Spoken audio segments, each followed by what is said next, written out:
Welcome, friends, it's the Movie Film Podcast. Movie Film Podcast, enjoy the show. Zachy and Brian are talking about movies. Movie Film Podcast on the radio. Welcome to Movie Film. It's episode 312, brought to you by Mr. Boy Productions. I'm Zachy Hassan. I'm here with Brian Hall. Hey, how's it going, Zachy? Hey, it's a post-Oscar week. Have you recovered? You know, the Oscar show was about 5 days ago as we're recording this. So Adrian Brody's speech just wrapped up a couple minutes ago. Yeah, that's right. That's right. Hopping on mic right after. Yeah. He has just put his gum back in his mouth.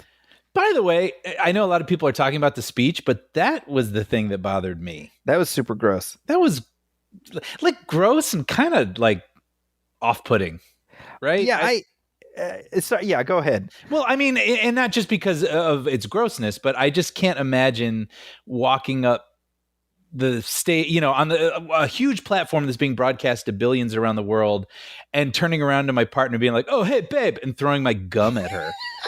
You know, like I know it's not the best solution, but I'd probably just either swallow it or put it in my pocket or something. You know what I mean? Like it just seemed weird and rude, and like it kicked off me not quite liking him on stage. It is weird how Adrian Brody, it feels like this Oscar season has been kind of like a career recovery tour a little bit, right? Yes, right. And then like it's amazing how a lot of that goodwill seemed to burn off instantly. Yeah. Well, because and then not only did he have kind of a long acceptance speech, but it felt a little smug. Yeah. Right. You know, well, like it felt very. It felt. It was saying a lot without saying anything. That was my. And let's be clear. I don't want to like dogpile, but it was a lot of like we should be nice to each other. You know, and it's that for 5 minutes, you know. But that was after the orchestra started to play him off. And then he's like, no, I'm not, I will not be played off. Like kind of I've been here before. I know how this goes, you know, which is like, okay. And so then you're like, well, I guess he has something to say. Do you? And it turns out, not really. Not really. And it is, Guinness said it is the longest Oscar speech of all time. Over 5 minutes. Yeah. Which 5 minutes on the one hand, you're like, well, that doesn't sound like that much. It's like, no, it's interminable. Yeah. But then again, you know, we talked recently about his infamous, you know, thing on SNL where he was doing the Rasta thing and you know, got him kicked off. And I had forgotten that he went with it for a while. It's long. That's the thing. Yeah. It's long nonsense before he even introduces the musical guy. So I was like, oh, okay, well, this is just a thing with him. Oh, that's a good yes. Because you imagine, I'm not going to do the voice, but you imagine he'd be like, ladies and gentlemen, in like a fake Jamaican accent, I present to you, you know, Sean John or something like that. Yeah. But he just goes on and on like he's doing this shtick that he's clearly worked out in his head, where he's like, this is gonna blow minds. Yep. You know. So you know. Now, well, you know, we were going to talk about the Oscars later. Let's just do it now, I guess, since we're already here. Yeah. You know, I was going to say, though, is almost like a joke, but regarding Brody, it's like, but brilliant performance. That's everything I hear, and I still need to see the movie. I mean, his speech was the brutalist of Oscar acceptance speeches. Yes. So there's that. And fitting with the running time of the brutalist, which is over 3.5 hours. Yeah. So there you go. Yep. Which, by the way, I mean, I talked about it last episode, but I enjoyed. So I mean, it is a sprawling epic that you know, we don't see very often. I mean, I guess these things tend to be limited series these days, right? Yeah. But I love a good well, I say historical because it takes place in history, but it's not based on a true story, which right. I learned during the intermission. It's a period piece. Yeah. And I've learned some people have been kind of disappointed by that because it's like you're getting wrapped up in this person's story. Uh-huh. I guess a lot of people under the assumption that this was a real person who endured these specific things. And and now Built this thing. Hollywood has lied to them, and Yeah. that's like people who were upset that Jack and Rose weren't real when watching Titanic. That's a perfect comparison, though, right? I mean, I guess I always knew that they weren't real, so that never bothered me. I could imagine if you thought like, wow, that's a love story for the ages. How terrible. But I think what's brilliant about that movie is they create these characters to bring you into a real thing. Yeah. Like that's a cool device. So I guess if you think of it that way, I mean, that's what The Brutalist is. It's sort of the post-World War II immigrant experience in the U.S. And we're, experiencing a moment in time through a fictional character, like learning about a moment and and an experience, but with someone who didn't actually exist. Yeah. Well, as far as I'm concerned, Hollywood has lied to me again. I don't know what to believe anymore. Yeah. The Titanic thing is interesting because there was a lot, like when the movie was re-released, maybe 12, 13 years ago. Yeah. There was a lot of people, posting their shocked reactions on social media. And I'm like, there were a whole lot of other people who actually did die on that boat. Shame about them, right? Yeah. Who are portrayed. Yeah. Yeah. That's, I gotta say, not as a tangent.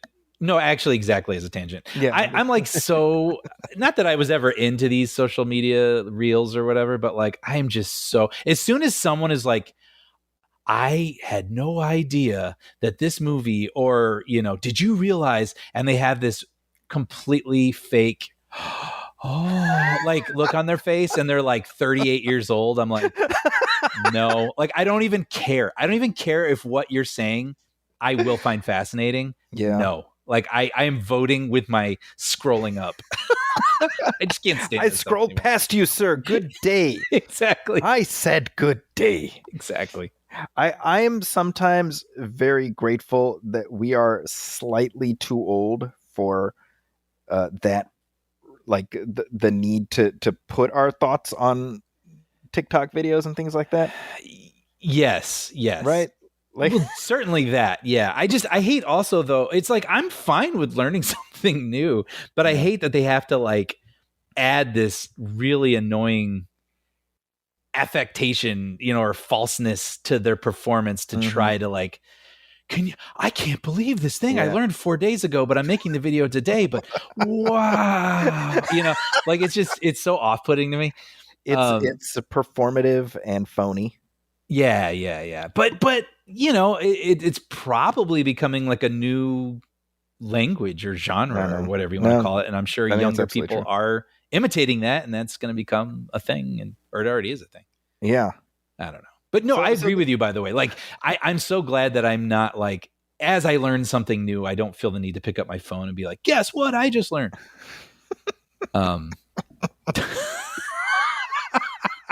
As I shake fist at Cloud. I was about to say, we're going full on Waldorf and Statler. I know, I didn't mean like to. Right out the chute.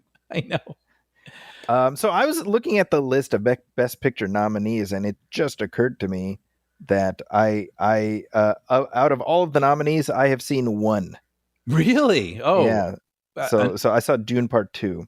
Wow. Okay. Not even Wicked, huh?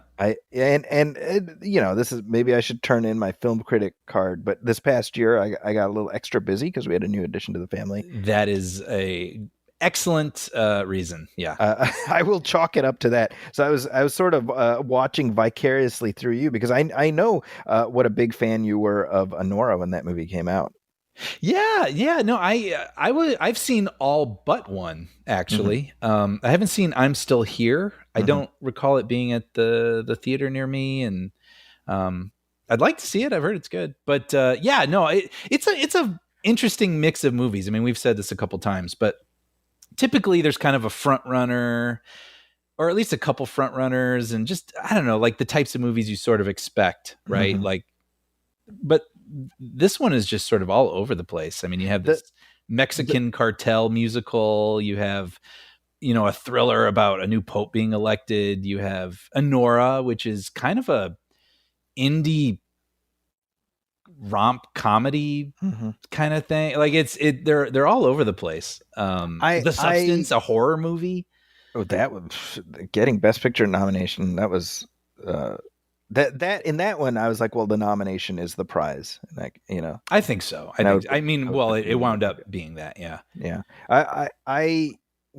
First of all, I would say that in terms of just sort of the general temperature I was seeing among, you know, film buffs and critics and just the social media discussion, it seems like the one thing that united people was their dislike of Emilia Perez. Yeah. And this was something that transcended beyond just the usual culture war stuff.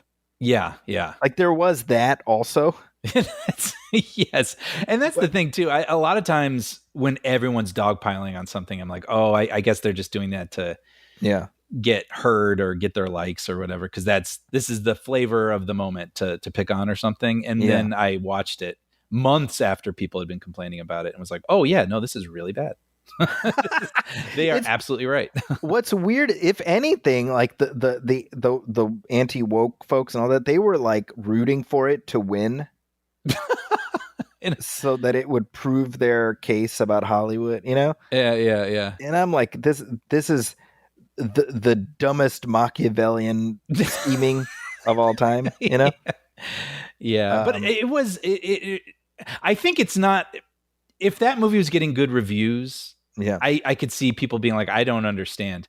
But I think what makes it stand out even more is that it had, 13 Oscar nominations, which makes no damn sense. Sure.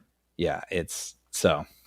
Yeah, I hate picking on anything, even stuff I don't like. But like, I think it's good that it didn't just get a bunch of awards. It didn't deserve them. So I'm kind of happy with mostly how this all turned out. Well, best actress. I thought this was an interesting one because you were singing the praises of Mikey Madison, who starred in that film. From when you saw it, you were like, this actress is really something. She's it's one of those performances where she's in every scene of the movie.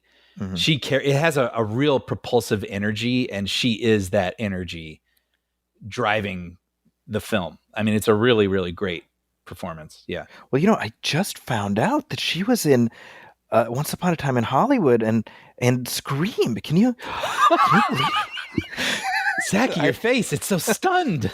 I actually didn't know that. Yeah, it's like, oh, she's the killer in Scream. And then you just said, oh, and she's also one of the Manson killers in Once Upon a Time in Hollywood. And I was like, well, she's been barbecued on screen twice. Yes. Yes.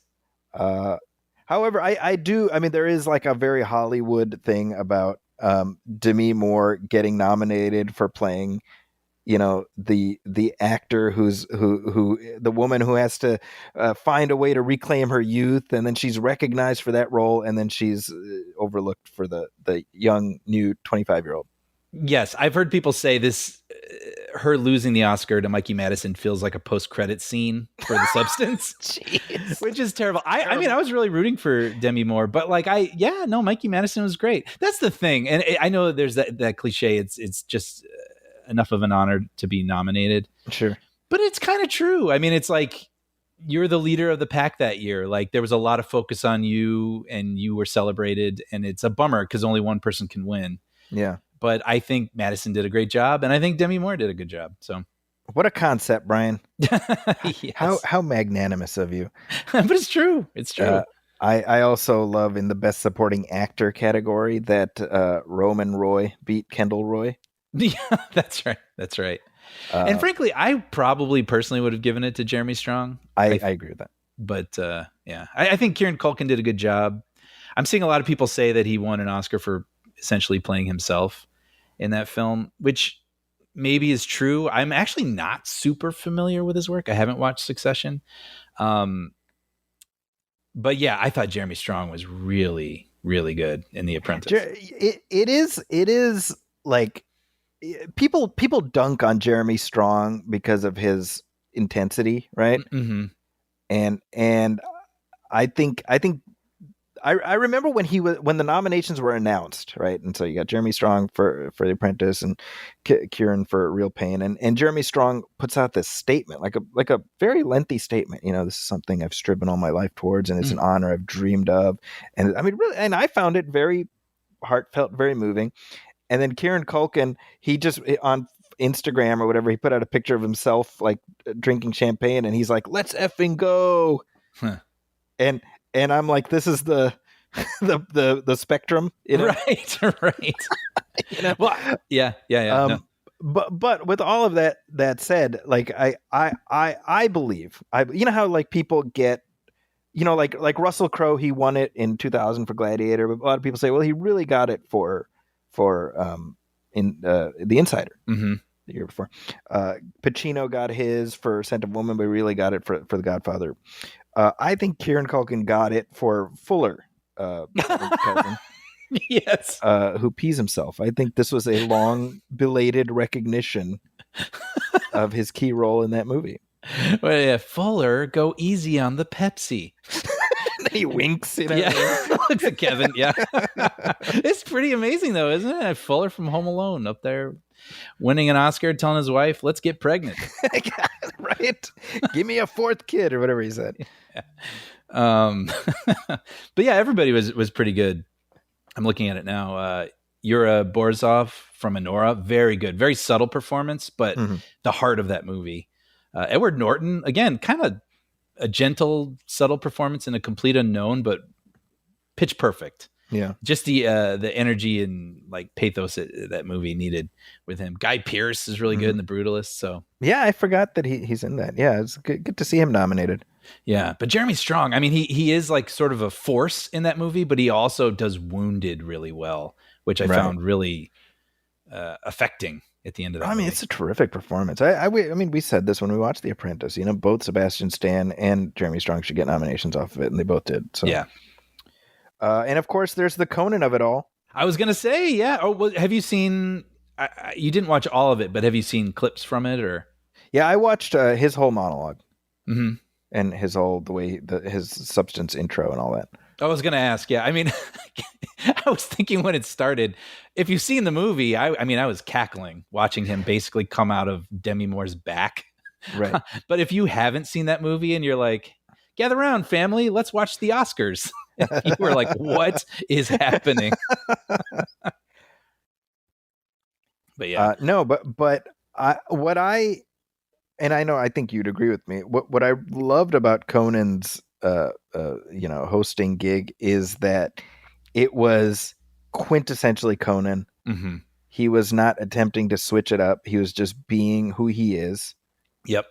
And I feel like there was some inherent recognition. Like, look, you came to me. That means you recognize the skills. Uh-huh. You can let me do what I do. Yep. You know, and I think it was like, we talked about this before when he got the gig, but I mean, he first came on the scene in a big way, obviously hosting the Late Night Show, 2 years ago. 32 years ago. 30, yeah. 30, like, I forget how time moves. Yeah. 30. And it took him now not even having a show to host the Oscars. Right. Like all this time. Right. And he's completely comfortable in his skin. And I think it showed. It's like, this is Conan style humor. Totally. And to what you're saying here, I mean, he may be in his like most popular moment post all talk show things. You know, he has his podcast that I know a lot of people who didn't even regularly watch his show listen to. I had a little Oscar party over here with a group of people who I don't think watch Conan or listen to Conan all that much, and everybody was laughing at what he was doing. I mean, he's just kind of a beloved guy, like maybe at the peak of his belovedness, I feel. Yeah. That's the thing, is when he first started, so many people were like, who is this guy? And what, I don't get it. Right. And like the world kind of just had to catch up to him. Yeah. Yeah. You know? Yeah. That's a good way of putting it. I do love, Jimmy Kimmel had a very funny joke the day after. He's like, Conan did such a good job hosting the Oscars that next year they're going to give it to Jay Leno. That's funny. Can always kick Jay, and he's like, hey, what did I do? I don't like that very much, Kev. Jay. But yeah, no, it was, like I love the whole sandworm and the tuxedo thing. And it was funny because when it came back to play the harp, I kind of chuckled seeing it again. But then when he made the joke about like, let me explain something about show business. When you spend that much money on something like that, you got to bring it back twice. And that made me laugh even harder. I don't know. Like, that's just very him. I think the "I Won't Waste Your Time" song goes down a little easier than the what was it? The "We Saw Your Boobs" song. Oh, that's right, Seth MacFarlane. Seth MacFarlane. I forgot all about that. How funny! What a time, right? Yeah, that's right. At the Oscars, yeah, that was like 2012. I want to say something like that. That feels right. But so, did he actually like call out specific people? I can't remember. Yeah, so the way the bit worked, why do I remember this? I remember. It's him doing his monologue, and then he gets a transmission from the future. Mm-hmm. And it's William Shatner dressed as Captain Kirk.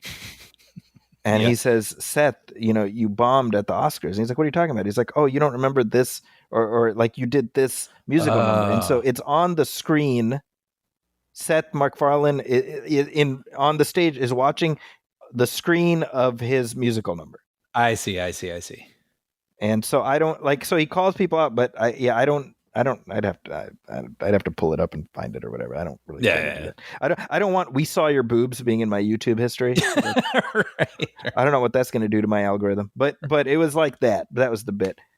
Yeah, that's funny.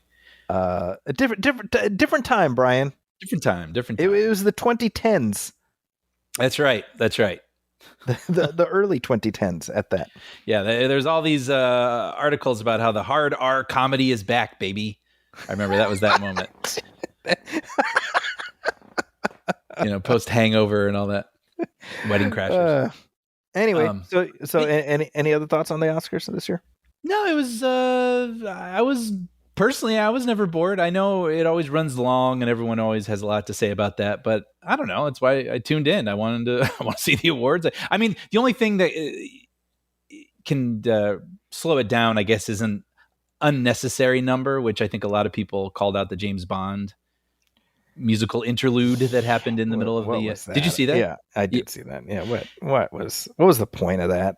Yeah. It did make me laugh though, because I did think, what is the point of this? And then remembering that we did spend time on the Conan singing "I'm Wasting Your Time." But well, that was funny. Apparently, there's a piece just in the Hollywood Reporter this morning looking at sort of the state of 007 right now. Yeah. And so that musical number is confusing a little bit because I think it was planned around the fact that Barbara Broccoli and Michael G. Wilson were going to be given the Thalberg Award. But it was planned before the transition happened from Eon Productions to Amazon. Yeah. And so there's this weird kind of tone deafness to it. Yeah, you could almost think, wait, is ABC owned by Jeff Bezos, or why are we doing this? Because I saw some people point out that the anniversary of Bond was like, it wasn't a round number. Like none of it made sense why to do it. Yeah. Yeah, it's just funny. Yeah, well, with regards to that James Bond article, worth mentioning, when you and I talked about it on our Patreon episode a couple weeks ago, we were kind of wondering like what was the TikTok behind the scenes of how this all went down. Mm-hmm.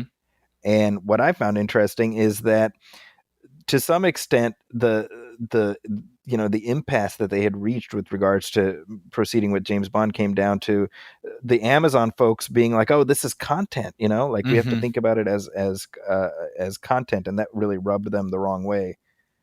I think it was in the Wall Street Journal where Barbara Broccoli was quoted as saying these people are effing morons or something to that effect. Yeah. So Bezos read that and like steam started coming out of his ears. Mm-hmm. And he's basically like, I want them gone. I don't care how much it costs. Yeah, I saw that. Yeah. And man, if there isn't more of a Bond villain shtick than that. I mean, yeah, he may as well have said, he said from inside his volcano lair. While stroking a cat. Yeah, I know. I want them gone no matter how much it costs. Yeah. And so again, we said this before. He ponied up $1 billion. $1 billion. And I mean, I got to be honest. If somebody offers me $1 billion, to just go away, I mean, it's pretty hard to say no. Hey man, you can go ahead and make ET4 for all I care. $1 billion. Right? So that I'll be in that's- my gold-plated rocket car. I won't even hear it. I have always said, if I had $500 million, you would never hear from me again. Just be like, what happened to Zachy? I don't know. And I'd be on an island somewhere alongside Milton from Office Space. Yeah, exactly. You know? Well, I thought I had read, this may have been from the same article, and I don't know if this was like a direct quote, but yeah, Bezos had made it clear that he's like, I want a Moneypenny series. Like, Right. I want multiple series that stem from Bond. And so that feels like, yeah, what we have in store, there probably will be. Sort of like Pennyworth. That's funny. The Alfred TV show. Yeah, and the more time that goes by since this deal all happened, it really does feel like the end of an era where whatever they do next with James Bond, it's going to be something entirely separate. Yeah, and I don't remember where I saw this. It's probably all speculative, but speculu. Speculum. What the hell? Spectrum internet. So no, but I saw something about the front runner choice now for Bond to direct is Christopher Nolan. Sure. Which seems obvious. Right. But then I also thought, like, well, that's a way to win everybody over for sure. And you would need to do something big and splashy like that. But I think here's the problem. Okay, number one, I think the Amazon folks who kind of put that out there, because obviously there's no like serious conversations that have happened yet. Mm-hmm. So by putting that out there, you're making it impossible for the not Christopher Nolan who will end up directing it. That's a great point. Right? Yeah. And let's say there's a possibility that Nolan does it, but look, he's tied up on Odyssey for at least another couple of years. Mm-hmm. So that's going to, so then he would, from there, it's not like he's going to do that and Bond development at the same time. So then what are we talking? Another 4 years before the next Bond movie? Right. So I'm not ruling out Nolan. I'm saying I'm treating that with skepticism, right? When you also wonder if Nolan does become involved, so he would likely direct the first one out of the gate, but is he going to become, like J.J. Abrams to the Mission Impossible series, right, where he sort of shapes it for the next several movies and has his name on as producer? And well, that was exactly my other thought. It's like, well, I mean, it's not like Nolan wants the keys to the castle. No, from my senses, he wanted to come in, do a little thing, Mm-hmm. Do one, go through all the checklist and then go do his other thing. Yeah, the only thing I can think of, because he's not a very franchisey person, right? I mean, of course he did the Dark Knight sequels and stuff, and he put his name on or produced the Man of Steel film. But other than that, he seems like, I do what I want to do. I drop in, I drop out. Inception doesn't need a sequel. Mm-hmm. That's the end of that conversation. That's his MO. Yeah, so exactly. It feels like would not be on the same page as Amazon with, if he came up with some sort of direction, what they would want to do with it. It doesn't seem like his bag. Yeah, I think that there's going to be a lot of skepticism about whatever Amazon does. Mm-hmm. I think that Eon had earned a little bit of buy-in, and people would give them all kinds of shit too. But they were given leeway because they were the minders of the brand since it started. Mm-hmm.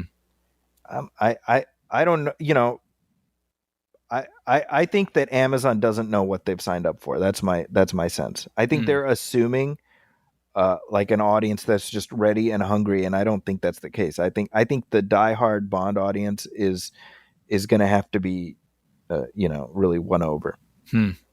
Yeah. And how do you bring, I guess like younger people into the fold? Yeah. You want this to, I don't know.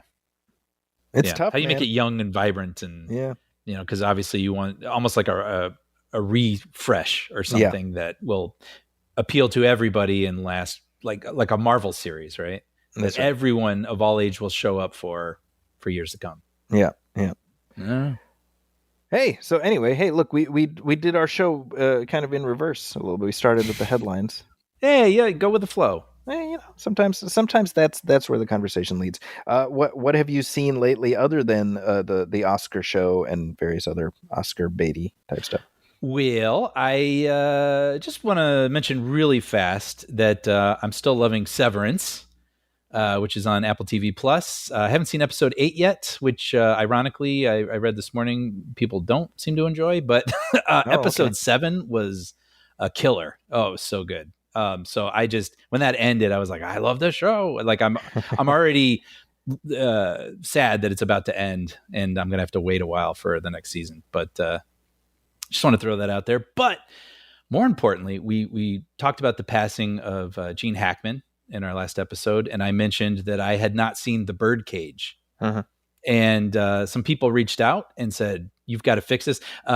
Someone actually said, I don't want to live in a world where Brian hasn't seen The Birdcage. And so I was like, well, I got to get on this. So I did. I looked it up this week, and you hated it. Yeah, exactly. No, I really enjoyed it. It was from that broad category I love and I talk about often, movies I missed from the 90s, right? So for those who don't know, it's basically about a young man who has a gay father, and the father owns a drag nightclub, and this young man gets engaged to a girl whose dad is a conservative congressman. So he wants the families to meet, but he doesn't want to offend this congressman. He wants to be in the good graces of his future in-laws. So he begs his dad, please pretend to be straight. Please hide all of the sort of, gay tinged artwork around your apartment, and please hide your partner, played by Nathan Lane. We need to impress these conservative people, or give them a good feeling about our family. And, it's kind of like a farce, like it's a comedy. And I got to admit, when it kicked off, I was like, it was kind of depressing me because the son is so cold and like unfeeling from the start, and toward his dad. And I know you kind of have to factor into the era. Right. I mean, you do. Because, in the 90s, I remember this being a very popular movie, and I know it's a remake of a 70s film, but you can maybe buy in a little bit more, go with the plot a little bit more of like, oh, yeah, I understand. Yeah, maybe you could just tone it down a little bit, right? I mean, just so this kid can make a good impression. I can imagine that sentiment in the 90s a little bit, but I don't know. It really depressed me the first half of this movie. I felt so sad because Robin Williams, who normally plays things big, he plays it, ironically, a little straight in this film. And you could sense the hurt and rejection from his son is never even like, I'm really sorry to ask, but, kind of a thing. And then, of course, Nathan Lane, who is Robin Williams' character's partner, basically it's like, please just don't exist for a week. and Nathan Lane plays it very big. He's very broad. He has these huge sort of reactions to things, but he also does the sensitive moments really well, and the hurt that he feels, because there's like this little line that Nathan Lane says where he's like, about Robin Williams' son, like, oh, I see I send him those shirts at college. I don't know if he's wearing them. And I was like, oh, my heart.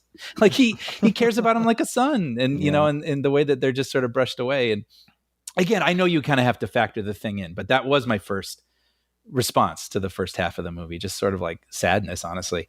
Yeah. And I also have to be kind of upfront. I'm not a huge farce guy. I think there are great examples of it, where there's like witty wordplay and great physical comedy, but maybe like a little too often farce for me plays like a comedian, like saying a joke that's kind of on the nose in my face, and sort of like the delivery, like he's insisting through the delivery that what he's saying is funny rather than like what he's saying actually being funny. And sort of like stomping his foot and like, that's like how farce plays for me. But this movie did not go into that. So I was a little concerned that I was not. No, but these are the actors you want to have doing it. Experts, experts at this. And Hank Azaria, the first time I ever saw Hank Azaria was I'm pretty sure in this. Yeah. And he's just, everybody is just like the right pitch. My guatemalanness. Yes, yes. Well, and the Get your feet. situations too aren't too crazy. Like they're just enough to be like, oh, like make you grip your seat and just be like, oh, this is not going well. But you're like kind of laughing, but you're kind of stressed out.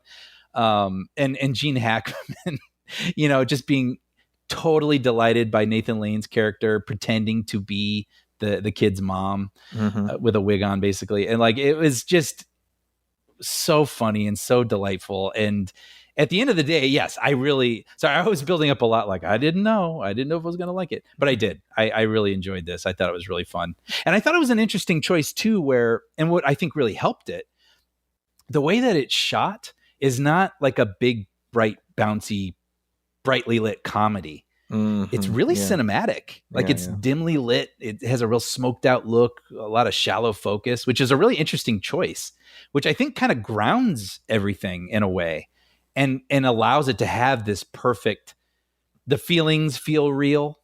Yeah. But the comedy is very, very big and intense. And, you're just wanting everything to work out.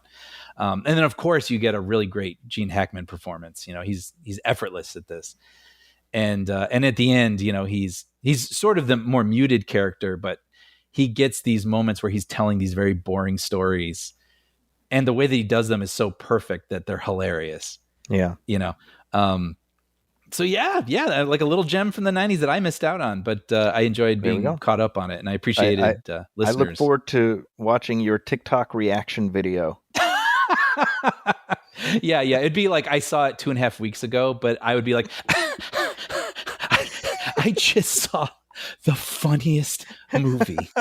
You won't believe it. And then there's a hard cut. Hard cut. Blah, blah, blah, blah, Anyway. By the way, fun fact, Dan Futterman, who plays the son, he's a very well-regarded writer. He wrote Capote and Foxcatcher, with Steve Carell. Interesting. I didn't know that. Yeah, he's like, that series with starring Jeff Daniels.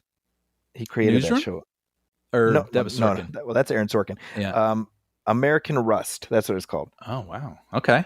Yeah. So kind of a big deal. Very cool. Very cool. Multi-talented. That's right. Yeah. Well, I have two more things. I'll talk about this one quickly because it's a little more niche. But I saw a movie called The Beast.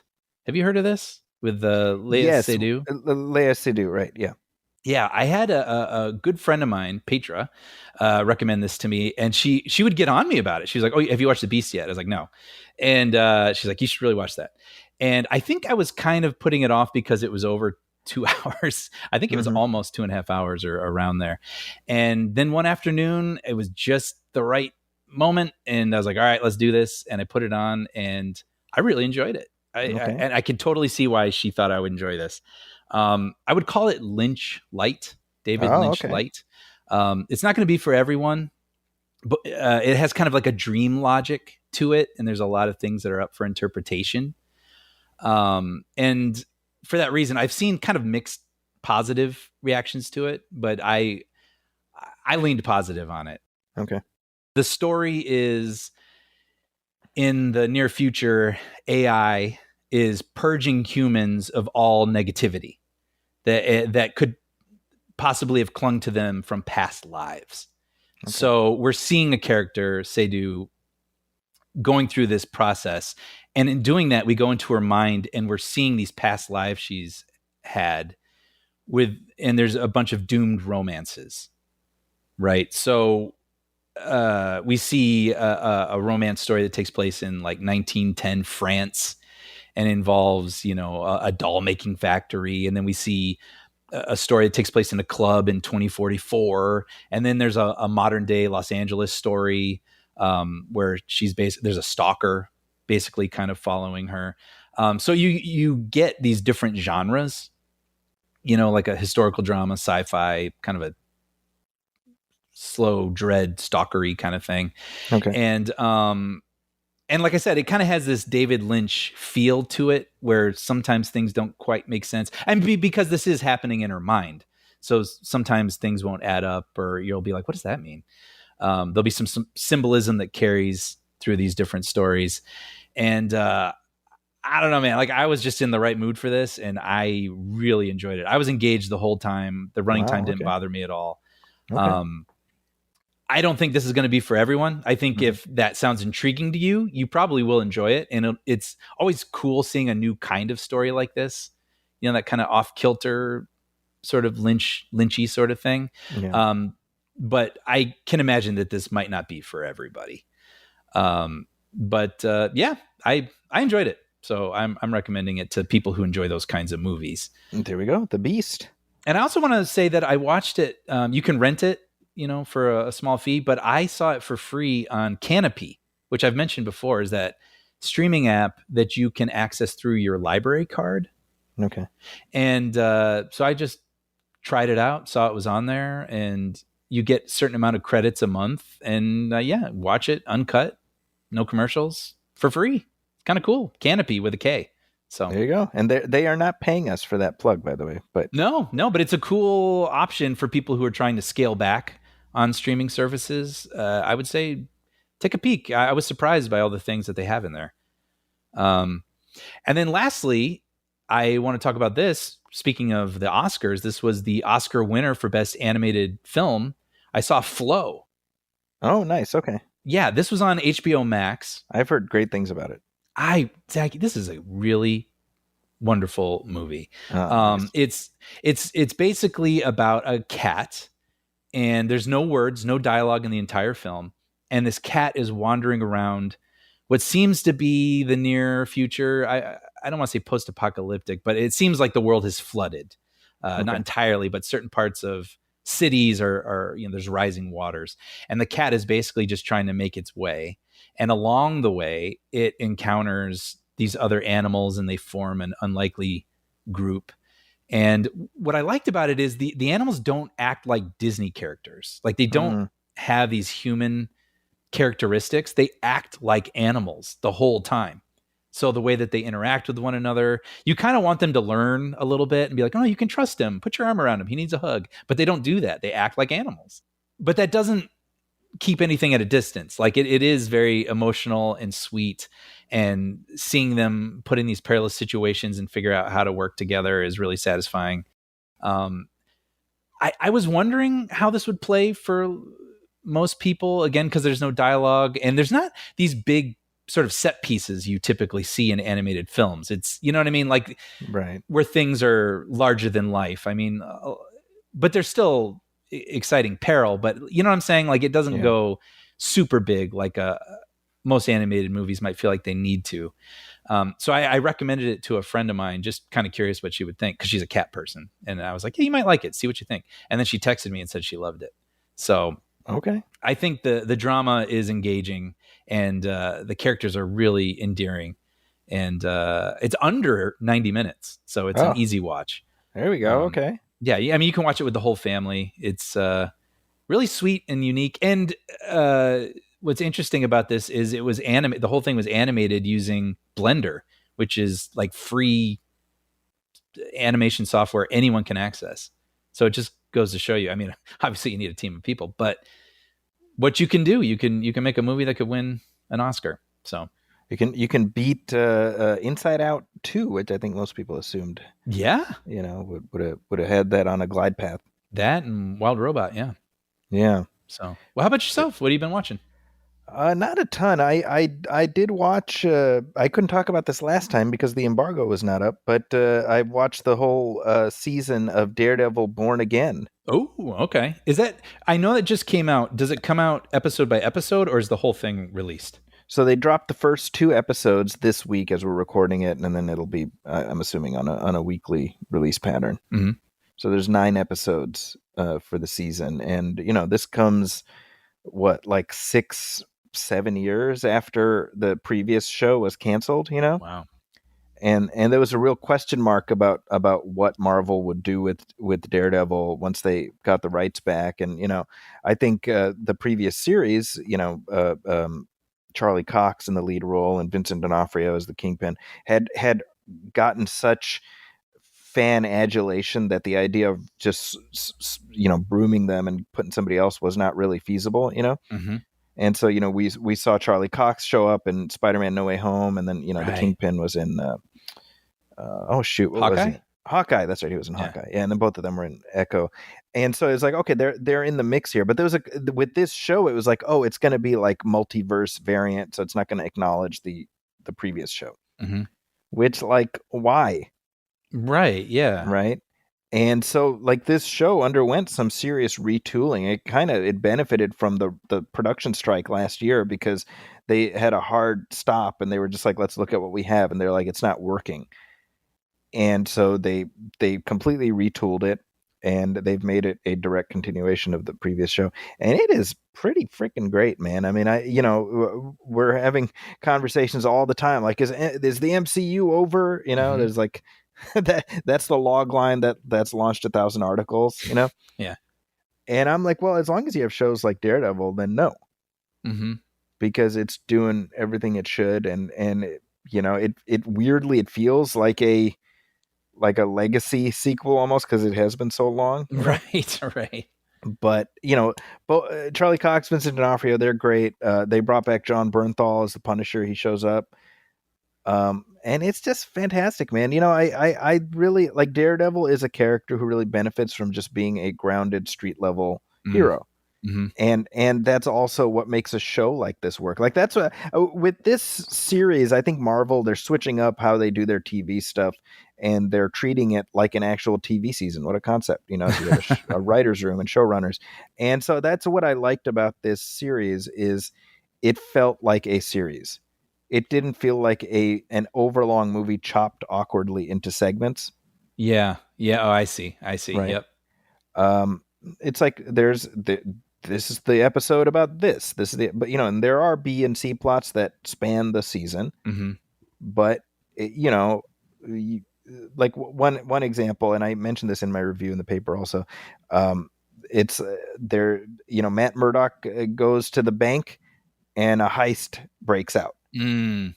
And now he has to pretend to be this blind man, and while he's trying to stop these robbers and protect the hostages and stuff. And I'm like, what a great premise for an hour of TV. I was gonna say, that's just so, like, tantalizing, right? Yeah. And so that I was like, I love this, and so really enjoyed it. And the show has already been picked up for a second season. Like, they start filming now, so like, we know there's going to be at least 18 of these. Mm-hmm. And I don't see why they couldn't keep going for a little while longer. I know that, like, they're going to do one of those specials, like the Werewolf by Night one, and remember the Guardians of the Galaxy holiday special. They're doing a Punisher special. Oh, okay. With Bernthal, and I'm like, great, man, bring it. I mean, this feels like exactly what they should be doing with their TV arm. Yeah, right. 100%. I mean, instead of making these things that just feel like little connective tissues between films, that it's like, well, didn't we really need that? Or should that have been a movie, or do we need that at all? Right. We didn't really accomplish anything. You just wanted to have some content for us between this and that. Exactly. Like, this feels like, would you get this version of Daredevil as a major Marvel movie release in theaters? Maybe not. Yeah. So, but it's still something that most people enjoy. So let's put it into this format and let it exist. Yeah, I think they were smart. They were smart to hit pause and say, you know what we've shot so far isn't working. Right. Let's fix this, because I mean, that's that's not an easy reflex when you're talking about a studio and money that's already been spent. Mm-hmm. And yet, I think in the long run, that's going to be end up benefiting them. Yeah, nice when you have that kind of money. Yeah, that's true too. Yeah, so I've been fortunate enough. I've seen the whole season, so I'm like, no, it's solid throughout. But most people listening have only seen the first two thus far, and I would say, even if you don't necessarily like where things are at the start of these things, I mean, there's a storyline playing out. Mm-hmm. That's great.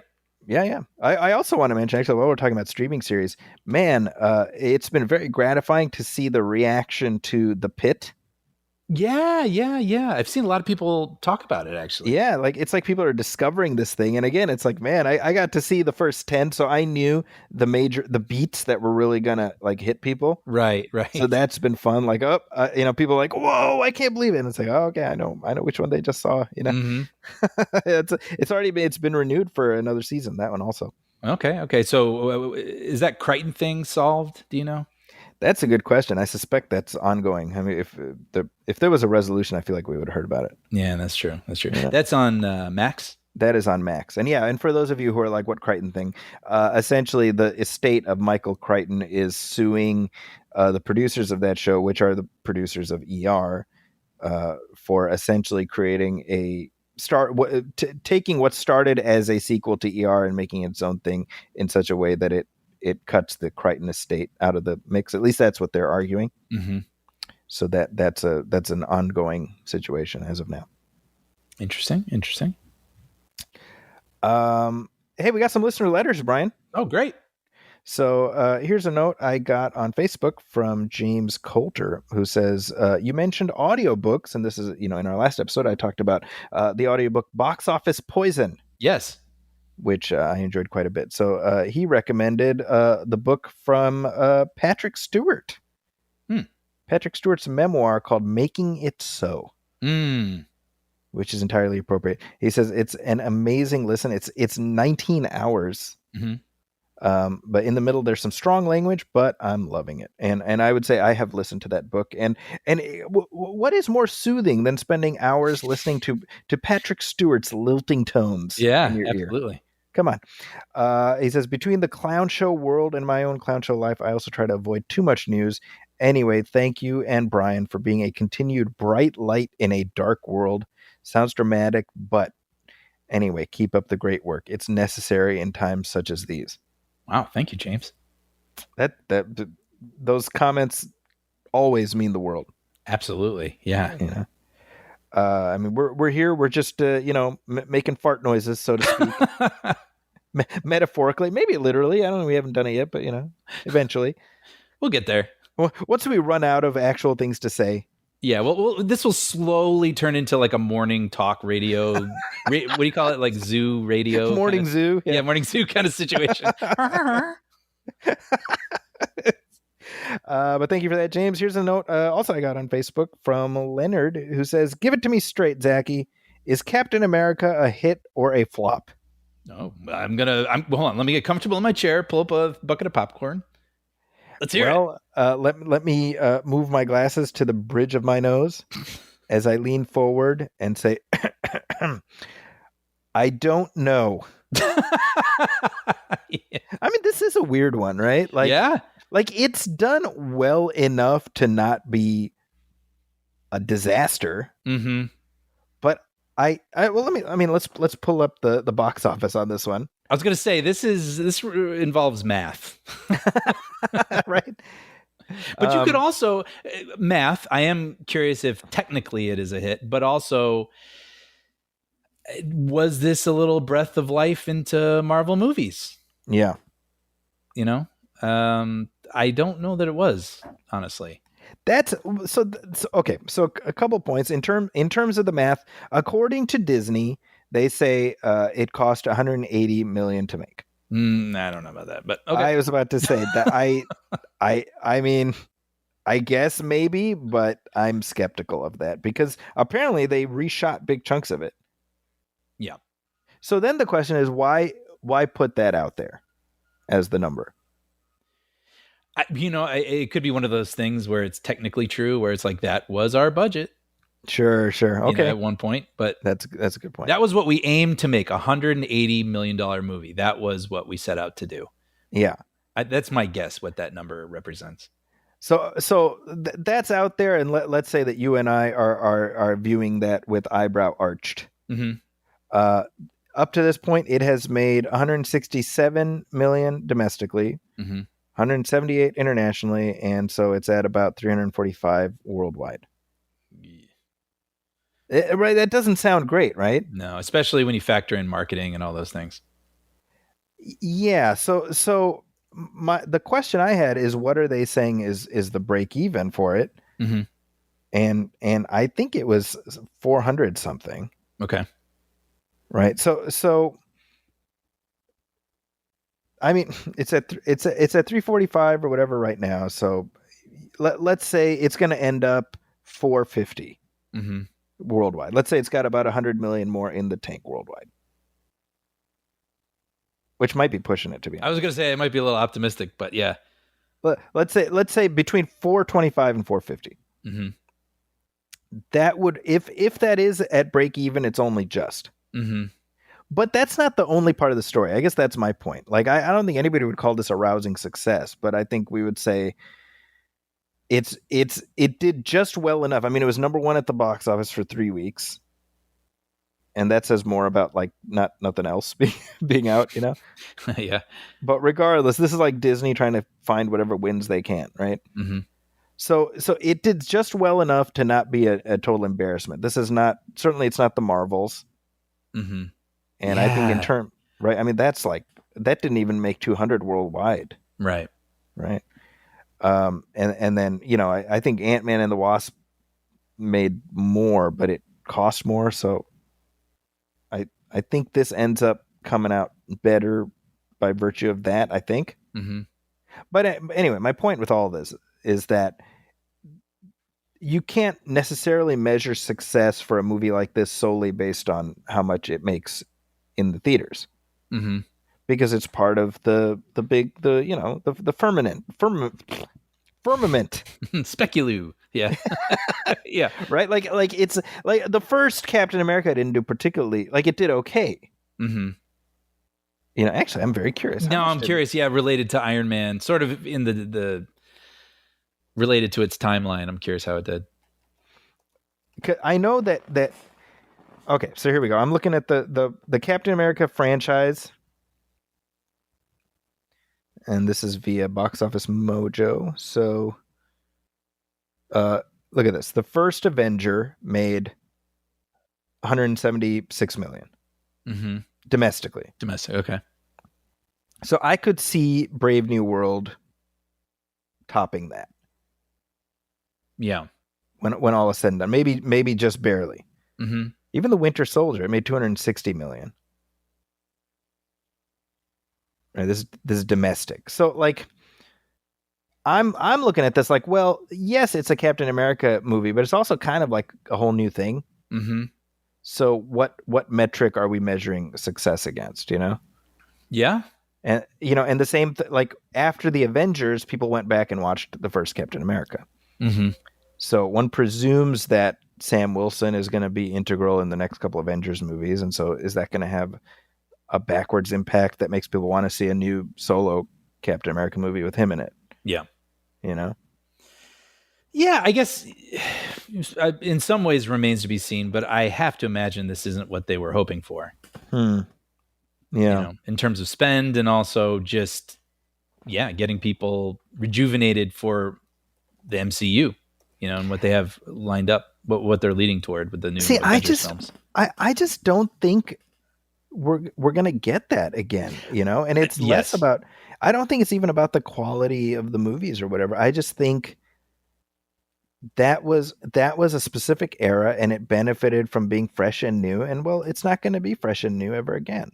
I know. I was just talking about this with someone online, and it's one of those weird sort of, I don't know if monkey paw is exactly right here, but like you had an unprecedented run of films. Yeah. Just, I mean, unprecedented isn't a big enough word in terms of like cultural impact and the money and everything, and all leading to a climax, you know, those two Avengers films that the world saw and loved and were huge moments in modern movie history, right? Right. You did it, you know, and it lasted a really, really long time. But after doing that and sticking the landing like you did, can you ever possibly hope to do something even close to that again while you still exist? Right. You know, probably not. Right. So do you just be happy it happened once and hope to continue to be at least profitable? Right. You know, or will everyone always be like, well, you aren't what you used to be? Like, are you sort of condemned now in sort of a way? like here's how I look at it, and it's an imperfect analogy, but when CSI first started, it was the shit. Mm-hmm. Like that's all people would talk about, Mm-hmm. right? It was like a zeitgeist defining show. But by the time we got to CSI season 13, it wasn't talked about in that same way. Right. It had become comfort food, Mm-hmm. and it's just different. Yeah. Right. And use any other analogy. The James Bond movies, actually, that's a good one. Like when Goldfinger came out, it was like captivating the world. Right. Mm-hmm. By the time you got to Tomorrow Never Dies, it's like, oh, well, here's another James Bond movie. Yeah. Right. And so I think that if Marvel can kind of just find that baseline, because if we say break even is around 425 or so, I have a feeling Brave New World will get there, maybe just barely. Mm-hmm. Again, enough so to not just outright embarrass Disney. But I think we talked about this before. If this is your new normal, then revise your budgets and everything accordingly, and play to that.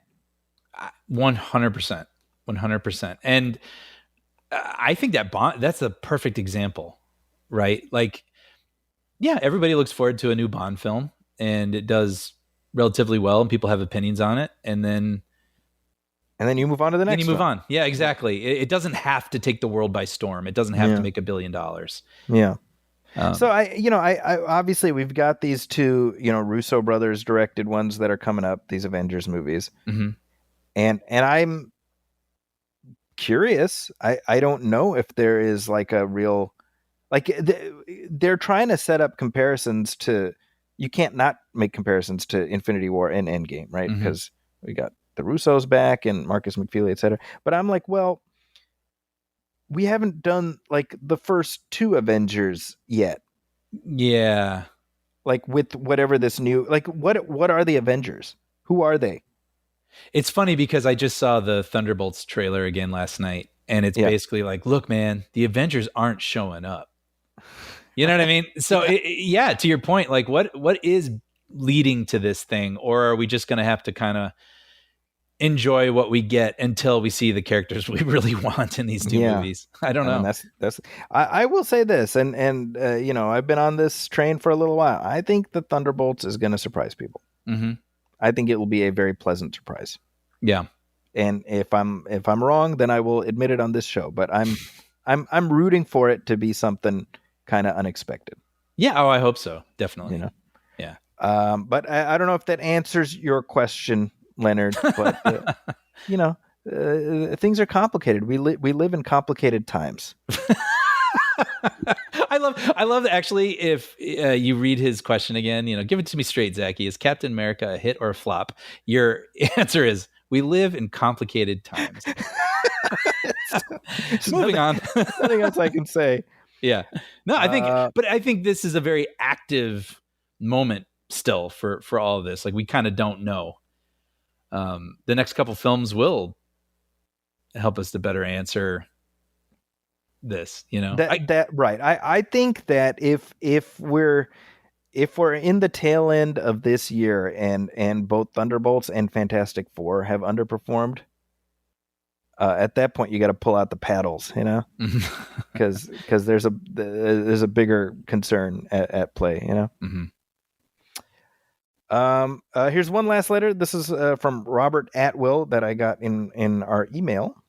And Robert says, "Thank you for your heartfelt tribute to Gene Hackman. You nicely summed up why he's one of the best to ever do it." And he lists he says, "Some of my favorite Hackman roles: Hoosiers, Crimson Tide, Superman 1 and 2, and I just watched Runaway Jury on Netflix, which is great." I should watch that again. I saw that once, but I don't remember it. And I've been sort of like craving those sort of Grisham-y 90s lawyer movies. So that's a good one. That's a good one. I mean, Gene Hackman, Dustin Hoffman playing off each other. John Cusack is great in it. And that's a weird one because it's not available for purchase on streaming. So I actually didn't know it was on Netflix until I saw Robert's letter. And I said, well, I'll be darned. It is on Netflix. So if you haven't seen it, watch it. It's a good movie. I feel like it's like the last Grisham, like, those movies had a run. Mm-hmm. And then they just kind of stopped. And I think Runaway Jury might have been the one that shut the door on its way out, you know? It Yeah. was like 2003. It's funny, isn't it, with Netflix, where some random movie from like 1997 will all of a sudden it's like everyone in the nation is watching this just because for some reason Netflix got the rights back for like a couple months. You know? Yeah, that is weird. Yeah, the we're all trapped in the Netflix algorithm. Yes, and which is a double-edged sword, I suppose, but that is kind of cool that like Yeah. I mean, it's unexpected. Well, I guess not with Hackman's passing, but you know what I'm saying? Like, more generally speaking, a movie that's many years old that people either didn't see or don't remember very well, but because it's on Netflix and people are like, well, what's on Netflix? It brings it back a little bit, That's a into good the point. zeitgeist or something. I do like Robert mentioning Superman 1 and 2, if nothing else, just because Superman 2, Hackman's performance shines through the fact that like a third of it is a sound-alike who we only see from the back. Oh, really? Because Hackman didn't want to come back after they fired Richard Donner. Oh. And so they just used whatever footage already was. And then, certain very obvious things are just, guy who vaguely resembles Gene Hackman and, That's some really guy funny. trying to sound like him. Yeah, and Hoosiers, which I watched for the first time just a couple of years ago and really enjoyed. Isn't that a good one? Like, it feels so quaint. Very much, yeah. Like a quaint 80s sports film. Well, I just meant quaint because it's about a basketball team with all white people on it. No, yeah, It's quaint. Right. No, it's like the first. We had this conversation. Is that the first inspirational coach movie? Yeah, that's right. That's right. I don't think we ever settled that debate. Yeah, there's that great moment I remember where he's talking to one of the players and he's like, "I want you on that guy, so close you can smell what brand gum he's chewing." And then the kid comes back later and he's like, "Dentine." That's right. It's so good. I saw a clip that's been making the rounds where it's Gene Hackman on Inside the Actors Studio. I don't know if you saw this. No. And James Lipton asks him about, when he was a child and his father left when he was 13. Mm-hmm. And, you see him pause and get emotional, and he literally says, "Excuse me," as he's like working through his emotions, and Lipton says something effective like, "Oh, you that stayed with you, how can it not, right? Your father abandoning your family." And he says, "Oh, only 65 years," kind of making a joke, but like you realize, like, this was somebody, this was probably in the early aughts, I'm assuming. Mm-hmm. And it's like how that stuff stays with you, right? Yeah. And it reminded me of a very similar clip I saw last year when Donald Sutherland died. Mm-hmm. And it was him talking to Anderson Cooper. And Anderson Cooper asks him about a time where his basically, Donald Sutherland as a child thought he was ugly. He was a little kid, and he had big ears and stuff. So he tells a story about going to his mother and saying, "Mother, am I ugly?" And his mother looks at him, pauses, and says, "Donald, your face has a lot of character." And basically his mom saying he's ugly. Yeah, right. Right? Like your mom would be like, "No, of course you're not," Mm-hmm. And literally him, getting emotional, telling this story. And same Anderson Cooper says, it seems like that's stayed with you. And he says, "Oh, only 65 years or so." Wow. And it's just weird. You know what I mean? Like the scars that make us, it doesn't matter. Like by any objective measure, both Donald Sutherland and Gene Hackman, they pinnacle of success in their field. Mm-hmm. And yet those wounds they still carried with them, Yeah, their whole lives. Remarkable. Hey, speaking of scars we carry with us, we have a new release this week. Seems appropriate. Yep. Mickey 17 is in theaters now as we record this. Yep.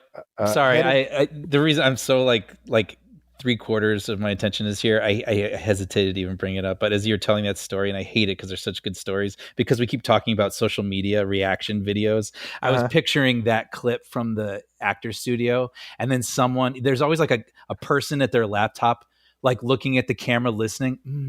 And then when the person says something emotional, they go, "Oh no."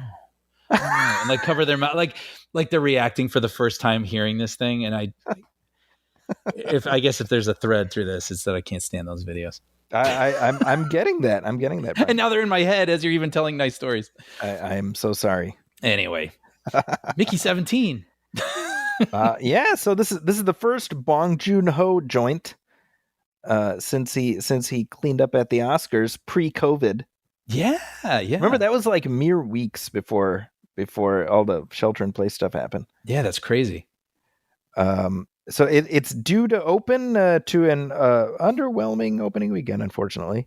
Well, yeah, because it cost around 120 million. Yeah. Right. And I think it's going to open somewhere around 45 million, I think they're estimating. Worldwide, not even domestically. Oof. Wow. Yeah. That's the cause for concern. This doesn't feel, I would never imagine that this would be like a big blockbuster. No, I agree with that. But I also think they should not have spent that kind of money on it. Yeah, exactly. I guess, Right. Yeah, expectations. I would assume that Warner Brothers just wanted to be in the Bong business. That could be. And maybe in the heat of that moment, yeah, right after Oscars, and if they rolled right into this, you could see like, well, yeah, give him whatever he wants. Like Blank Check. Right. This is like a Blank Check movie. Now that all being said, I watched this yesterday. I know you have seen it, right? I did. Saw it last night. So it's based on a graphic novel, I think, right? It's a novel. book. It's a novel. Yeah. It's called Mickey 7. Yes. It's a novel from 2022, and the film, it's a really amazing production design. Yes. And what a cast! Oh man, yeah. Right, it's stacked, and I was utterly charmed by this movie. I think that it might be slightly longer than it needed to be, but I was won over. And I should say, by the way, I went into the movie very, very, very tired, and I was a little bit like, God, I really don't feel like watching a movie right now. Yeah. But the movie woke me up, and I was leaning forward by the end of it. And by the time the credits came up, I was like, that was time well spent. That's my review of Mickey 17. I think that's well put. I would completely agree with that. And I would say, some moments are stronger than others. Yep. There's a lot going on in this movie, a lot of characters, a lot of threads. And I'm not sure that the whole thing like completely holds together as well as possible, Right. but the majority of its pieces are so strong. Yeah. And so unique and so like just fun and different and interesting that I walked out, enjoying it. Yeah, I think certainly it was a great showcase for Robert Pattinson, who's always, doing interesting stuff. Post Twilight. There's always that. Oh, the guy from Twilight. I think we're past that now. Yeah. I hope. But I'm like, that's Batman. Like, you forget that. I did think that actually. Yeah. Yeah. I think of like Good Times. He was so different in that, and then then Batman different in that, and then in this he gets the opportunity to play. Really, I mean, many people, but ultimately two characters. Really, that's right. And they're kind of different from one another. It's not. I went in thinking they were both going to be essentially the same guy, but that's right. While they are the same guy, they do have little different personalities. Yeah. So the premise here is so this is set in it's set like 30 years from now. Yeah. I was like, we better get cracking. I know we're in a dystopia now, but we still got a little more dystopia to get to. Yeah. He is an expendable, which means somebody who has signed up to be killed repeatedly and cloned for the sake of experimentation or just being cannon fodder or what have you. Yep. It's like, hey, and the thing is people on Earth was like, this is unethical. So you can do it, but only in space. Yes. Sort of like, what do you call that? Maritime law or whatever. Right. Yeah. What do you call that? Waters. You know what I'm saying? Yeah. You can do illegal things. If you can have monkey knife fights. Exactly. Exactly. It's kind of like that. It was interesting to me because it took me a second to plug into the tone of this movie. Mm-hmm. And then I was like, oh wait, it's a Bong Joon-Ho. I know what he's, like totally. And I think that's what I found the most refreshing is it had a voice. Totally agree. Right. Like there's a point of view there, and the performances, some of them are very arch. I think Mark Ruffalo hamming it up. He's kind of doing a Donald Trump, right? Am I wrong? No, definitely. He is, right? Okay. Yeah. There's a part of me that's like, am I just seeing that everywhere now? Well, he does it a little bit in the voice, and it kind of raises and lowers a little bit. Yeah. As he does it, but and also, his followers wear red hats. Oh, how fun! Okay, so yeah, duh. Yeah. That, because I was like, it feels like he's doing Alec Baldwin as Donald Trump. Yeah, that's a good way of putting it. Yeah. So there was this tone of satire, and again, I was trying to like catch up to the movie. I'm like, what does the movie want me to feel and stuff? But the thing is, I'll tell you, by the end of the movie, without getting into spoilers, I was invested in Mickey. Me too. And I'm like, well, that's a win then, because his name is in the title. Right? Yep. I thought about this when I was walking out. Like, that doesn't, in a good and interesting way, does not feel like a movie from an American filmmaker. Like, it has a tone that's very unafraid to be a little dark. Yeah. At times, to be a little wacky at That's times, right. and also then trust that we will come back and buy into the emotion of it all. And I feel like, I mean, certainly there are American movies that do that, but I feel like sometimes at least studios or people who are investing in this and want the most amount of people to see it want to play it a little safer. And this movie, you said it well. I mean, I was unsure of its tone for a minute. And I was like, oh, is this like a dark comedy? Is this just plain dark? Is this farce? Is this with the Ruffalo character? And the answer is it's all of it. Yeah. And it takes a second to get on its wavelength, but that's what makes it kind of special. I think so. And you and I, we spent a lot of time talking about how, there needs to be room in the industry for stuff that's not, sequel number this or the umpteenth remake or reboot of whatever. And granted, this is Mickey 17. Do we need 17 Mickeys? According to this movie, yes, we absolutely do. I kind of like that, by the way. I saw that the book was called Mickey 7, and I do think there's something to going as high as 17. Yes, for all the experiences he's had. I love love in terms of the craft of the film, not what it's depicting, but the callous way in which they depict how he's treated. Exactly. And I think when you get that number that high, you can imagine the people feeling a little less like he's even a human being. Exactly. Right. He's just a carbon copy of a thing walking around and like, oh, but he'll die, but we'll see him again tomorrow. We always see him again tomorrow. Well, they have this human printer, which is, it's sort of 3D printing people. And I love the little thing that they show where like the body's coming out of the thing, but then it gets pulled back in, and because that's how these 3D printers do it. I love that. I love that little detail, like a little hitch that it always has when at a certain point. Yeah. Right. I was like, that attention to these little nuances that just add this similitude. And they show these sequences where, at one point they forgot to put like the tray to catch his body because they're just so used to doing this. Yeah. And they're like they're paying attention, like the miracle of like a human being recreated becomes boring to these people, and they're invested in anything else. Like I think they're playing like a card game or like, like a game with a quarter or something like that. And someone has to be like, oh shoot, we forgot the thing to catch him. Uh-oh. They just kind of put it up there. Yeah. The mundanity of it. Right. And I think that what you were talking about before about how, so essentially what happens is through a circumstance, we end up with two Mickeys at the same time, which isn't it's supposed to be that when one dies, another one is printed up.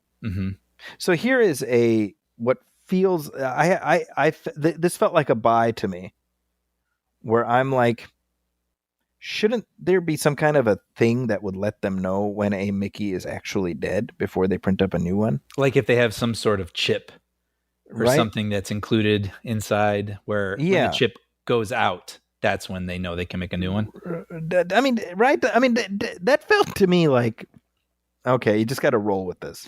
I gotta say it didn't bother me, but they did bring up something that I think about all the time in many TV shows and movies, which is I'm just so used to the idea of cameras being everywhere.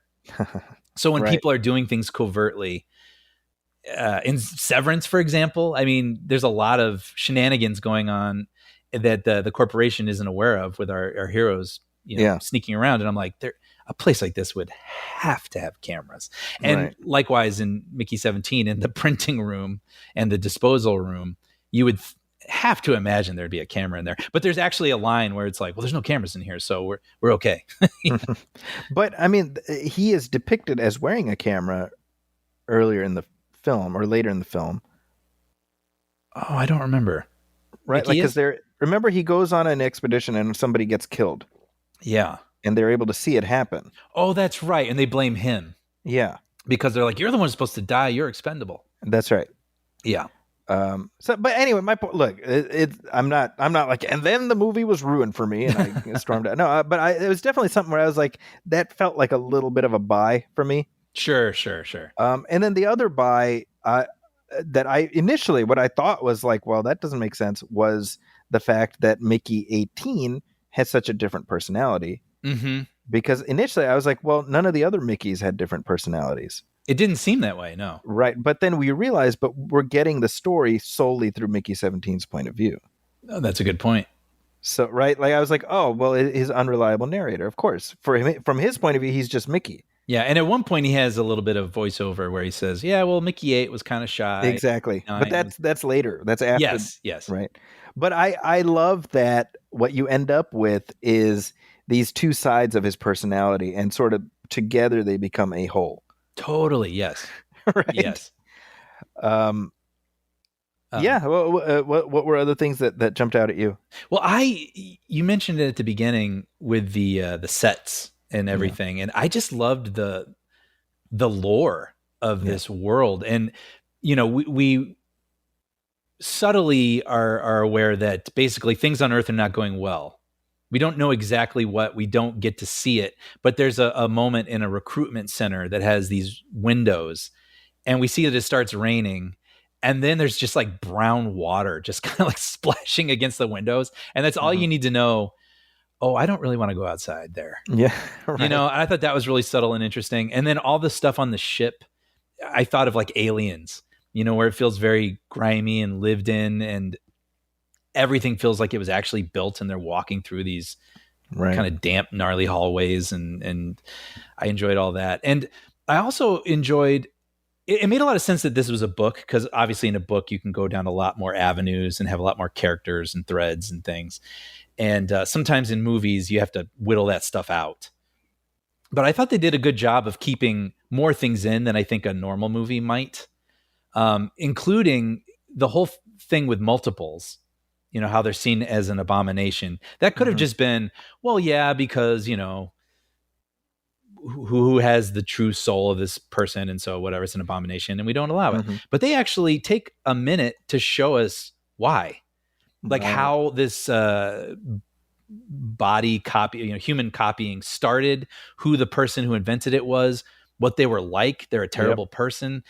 I really enjoyed that world building. Yeah. And it's not even that long, but it sticks in my mind. It was very effective and dark and kind of haunting. Those were the things that I liked most, the little sort of nested flashbacks we'd get. Yeah. Which you can imagine very easily in a book. It's like, well, now we're going to explain how this started, and we can spend a whole chapter talking about this character we will not talk about for the rest of the film. Yeah. But it's related to how Mickey 17 can exist. Yeah. And I really loved all that stuff. Yeah, the notion of the person, like who is the person? That's endlessly fascinating to me, right? Like when you're talking about Expendables, who one dies, the other one comes. Okay, well that's the person now. But yeah, when you have two, well, who is Mickey? I know, and I keep bringing it up, but Severance sort of delighted me with a similar sort of like idea, which is basically on that show you have, people outside of work, they're one person. Then when they go to work, they go into an elevator and have no memory of their outside life. They only know work. Right. And then when the work people leave, it's the same body, but when they go outside, they have no memory of work. They only know outside. And so season 2 got really interesting where they explored, well, like there's a scene where someone was like, I was talking to a pastor about it. And it was like, what if you had killed someone basically in the outside world, but then you go into the severance office, you're essentially a whole different person who has no awareness of your sins. The person who only existed work, could that person go to heaven? And while the person outside might not go to heaven? Wow. And I was like rubbing my hands. I'm like, this is so like really taking everything that you've presented and asking questions from every angle. It's so delicious. Yeah. And I thought, yes, in this movie, I like that whole concept, which is what I think it's really about, which is Mickey 17 just Mickey 17, or is he just Mickey? Yeah. Yeah. 100%. Like the value of human life. Yeah. And I really like that. And then, I mean, I won't say what happens, but at the end, they kind of address that with on-screen text, which I thought was really cool. Loved that. Yep. Loved that. Do we want to talk about spoilers? Yeah, let's do it. Spoilers. So the whole storyline revolves around, ultimately you have this expedition that goes to this other planet, and it's a cult basically. Mm-hmm. Under Mark Ruffalo's character, who's a politician / religious figure / like entertainer / like kind of yeah, and just really so smarmy and slimy, and there's a great thing about who's going to be selected to eat dinner with Marshall, right? And it turns out they're just selecting people to test out their food on, like which food. What I love is they didn't explain that right away. I was so confused. Yeah, because they're like, you're gonna get a steak dinner tonight, and then he's eating this like goo. Yeah, and then they take their time explaining. It's like, no, that was artificial meat they're trying, and they can try it on Mickey because if he dies, they can just make a new one and be like, well, that didn't work. Let's try again. Yeah, which is so sad. It is really right. But there's these creatures that are on the planet, and it ultimately comes. They're kind of insect-looking, furry, weird, really interesting design, I should say, for these creatures. Kind of like giant roly-polies. Yeah, like scary but cute. Yeah, weirdly cuddly, but also gross. Yeah, right. And so the movie starts with Mickey. He falls into a sort of a crevice in the ice, and then these creatures who he thinks are going to kill him, they end up rescuing him and taking him back to the surface. So we know, okay, they're not bad. Mm-hmm. And so that's what the whole dynamic is going to come down to. What I really liked was how.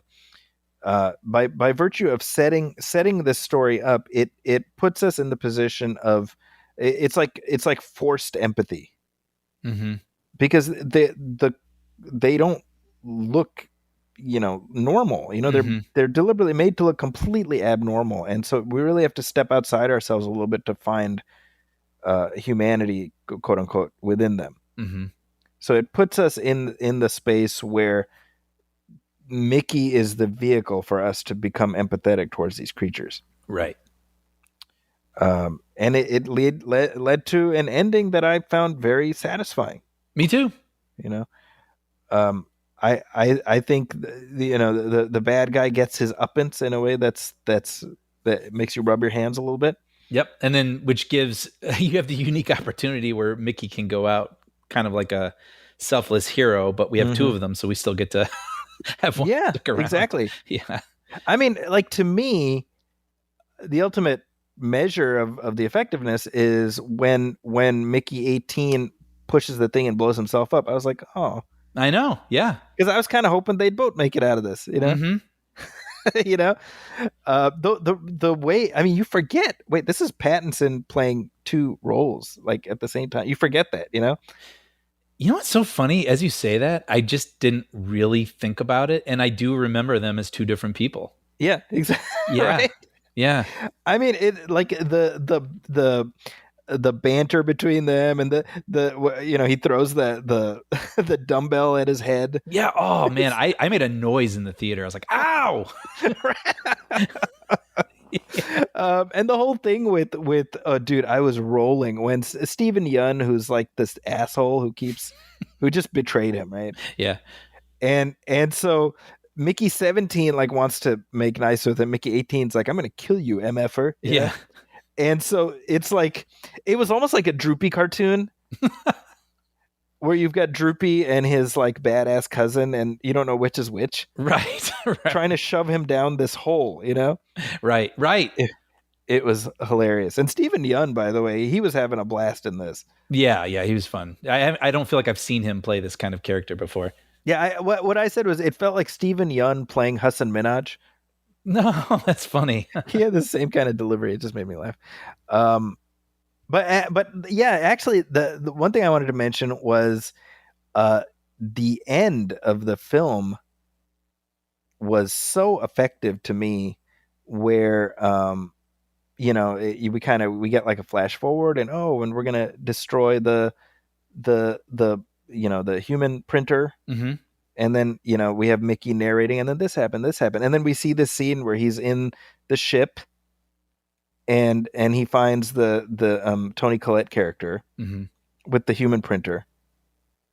And I was like, but I thought they blew that up. And then I was like, oh, and then I'm like doing the math. I was like, wait, did we see them blow it up? Maybe he didn't. Maybe he decided not to blow it up.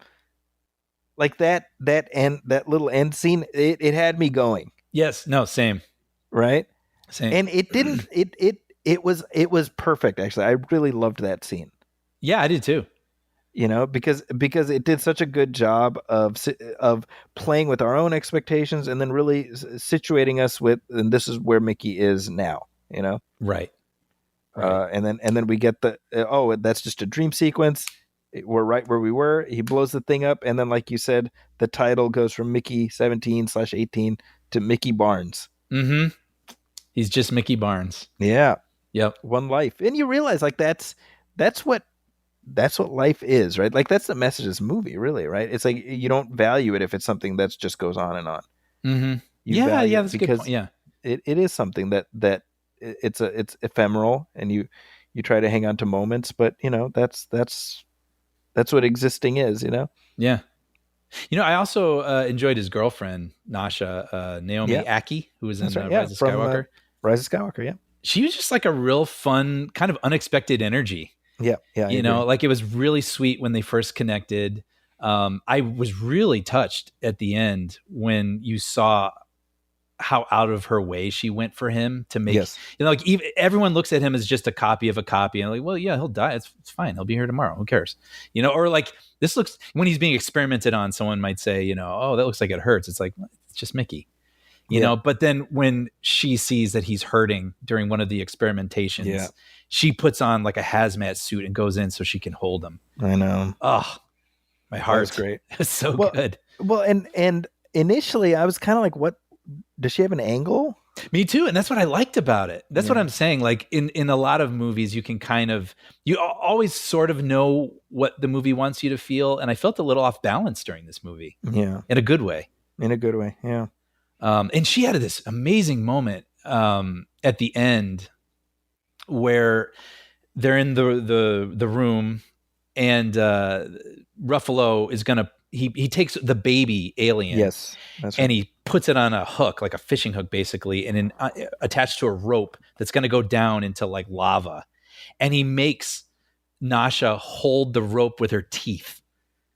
Right. And if she lets go, the thing's going to die. And I was like, that is just so, I've never seen anything like that. Yeah. It was so diabolical. So that's some supervillain shit right there. Yeah. And it like upset me, but in a great way. Yeah. That really stood out to me, that moment. I thought that was great. Well, in addition to that, I really appreciate it. Like, it was satisfying to see the villains, get reprimanded within the system. Yeah. That, these other people, they're like, they're saying, no, what you're doing is wrong, That being said, Brian, come on. You're telling me you didn't want to try a little bit of that sauce? That was so gross. So gross. I don't even know. It'd be one of those things where if she like, here, try this, I'd be like, and then like throw it over my shoulder. Num num num num. That was such an interesting affect that they gave the Toni Collette character. She just loves making sauces. Yes. And then then she sees the aliens like, I wonder if their tails will make good sauce. What an odd, space Karen type of thing there.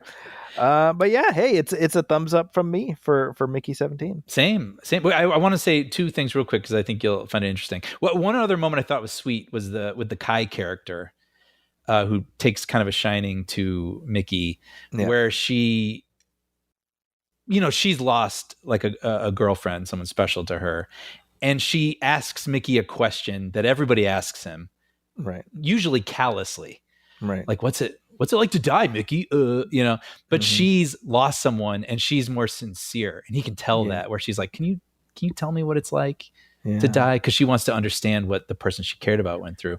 And in that moment, you sort of, they add this little detail of how sincere she's being, where she brews this tea that she has in limited supply, but she makes it for him. That's right. I love that. That was a nice touch. That was a detail that really stuck with me. Yeah.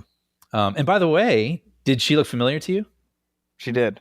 It was driving me crazy. She played Haiti in Count of Monte Cristo, the French version. Get out of here. We just watched. How funny. Wow. I was like, holy crap. That's hilarious. I wouldn't have even made that connection. No, I had to look it up on IMDb. That's wow. I mean, I've my daughter loved that movie. Really? It's so long.